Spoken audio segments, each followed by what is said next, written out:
স্বাধীনতার মাত্র ৩ মাস পর বাংলাদেশ এবং ভারতের মধ্যে একটি চুক্তি স্বাক্ষরিত হয়। আপাতদৃষ্টিতে এই চুক্তির শর্তগুলো দুই দেশের মধ্যে পারস্পরিক সহযোগিতাপূর্ণ মনে করা হলেও সময়ের সাথে সাথে বোঝা যায় এটা দেশভিত্তিক গোপন ষড়যন্ত্র।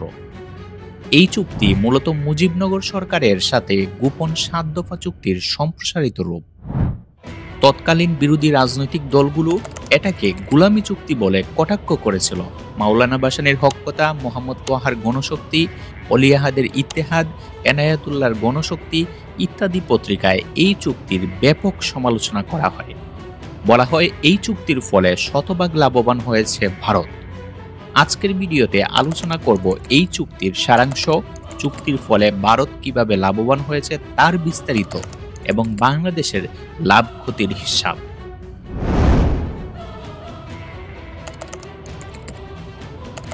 ১৯৭২ সালের ১৭ মার্চ শেখ মুজিবুর রহমানের জন্মদিনে এই চুক্তি স্বাক্ষরিত হয়। ১২ দফা এই চুক্তিটির মেয়াদ ছিল ২৫ বছর। ১৯৯৭ সালে চুক্তির মেয়াদ শেষ হয়। চুক্তির সারমর্ম হল, বাংলাদেশ ভারত কেউ কাউকে আক্রমণ করবে না, কেউ কারো বিপক্ষে কোনো সামরিক চুক্তিতে আবদ্ধ হবে না। তৃতীয় কোনো শত্রু দেশ যদি বাংলাদেশ বা ভারত আক্রমণ করে তাহলে ওই তৃতীয় পক্ষকে কেউ সাহায্য করবে না। প্রয়োজনে দুই দেশ আলোচনা করে সেই শত্রুর মোকাবেলা করবে। বাংলাদেশ বা ভারতের স্বাধীনতা এবং সার্বভৌমত্বের জন্য হুমকি এমন কোনো বিদ্রোহী গোষ্ঠীকে কেউ আশ্রয় দিতে পারবে না, সাহায্য দিতে পারবে না। বাংলাদেশ, আমেরিকা কিংবা চীন কারো পক্ষ নিতে পারবে না। বাংলাদেশের স্বাধীনতা লাভের ফলে সেভেন সিস্টার্সের স্বাধীনতাকামী গোষ্ঠীগুলো নিজেদের স্বাধীনতার জন্য চরম অনুপ্রাণিত হয়। তারা বিশ্বাস করতে শুরু করে তারাও বাংলাদেশের মতো স্বাধীন হতে পারে, যা ভারতের অখণ্ডতার জন্য মারাত্মক হুমকি ছিল।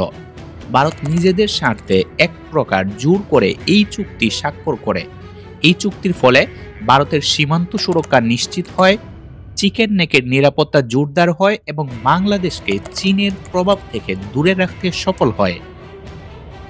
সেভেন সিস্টার্সের স্বাধীনতা দমন করতে সহযোগিতার প্রতিশ্রুতি পায়, নকশাল বিদ্রোহ দমন করতে সাহায্য হয়, জোট নিরপেক্ষ আন্দোলন বা নেমে বাংলাদেশকে সামিল করে।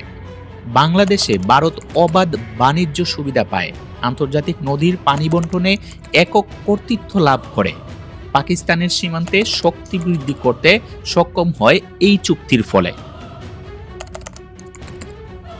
এই চুক্তির ফলে বাংলাদেশের সবচেয়ে বড় লাভ হয়, ভারত আমাদের কোনো ভূমি দখল করতে পারেনি।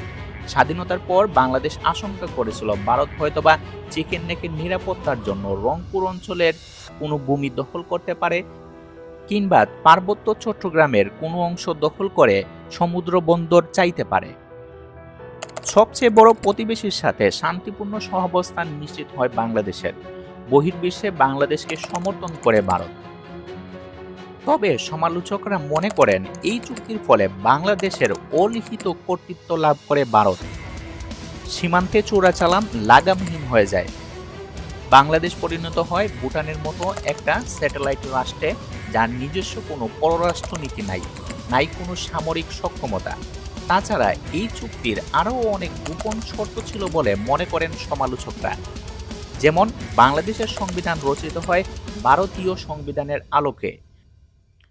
আবার ভারত চায়নি স্বাধীন বাংলাদেশে একটা শক্তিশালী সেনাবাহিনী থাকুক। সেনাবাহিনীর জন্য the table of organization and equipment এর অনুমোদন দিতে হয়, যার মাধ্যমে সেনাবাহিনীর অস্তিত্ব সংবিধানে বৈধ বিবেচনা হয়। শেখ মুজিবুর রহমান সেটা করেননি। সেনাবাহিনীকে কোনো স্থায়ী বাজেট বরাদ্দ না দিয়ে অ্যাডহক রিলিফ বা অস্থায়ী বরাদ্দ দেয়া হতো। অন্যদিকে রক্ষী বাহিনীর জন্য নিয়মিত বাজেট বরাদ্দ ছিল। ১৯৭৫ সালের ১৫ আগস্ট শেখ মুজিব মারা যাওয়ার পর তৎকালীন প্রধানমন্ত্রী খন্দকার মুশতাক রক্ষী বাহিনীকে বিলুপ্ত করে সেনাবাহিনীর জন্য স্থায়ী বাজেট বরাদ্দ নিশ্চিত করেন বা table of organization and equipment অনুমোদন করেন।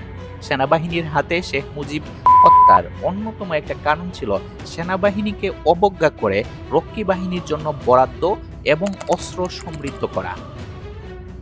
আওয়ামী লীগ যে দাবি করে এই চুক্তির ফলে আন্তর্জাতিক পর্যায়ে বিভিন্ন দেশ বাংলাদেশকে সমর্থন দেয়, এটা সঠিক নয়।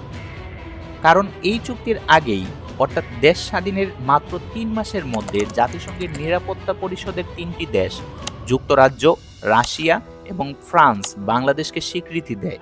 তাছাড়াও Italy, Germany, Switzerland, New Zealand, Japan, Singapore, Malaysia এবং ইন্দোনেশিয়ার মতো প্রায় ৪০টা দেশ বাংলাদেশকে স্বাধীন দেশের স্বীকৃতি দিয়েছিল।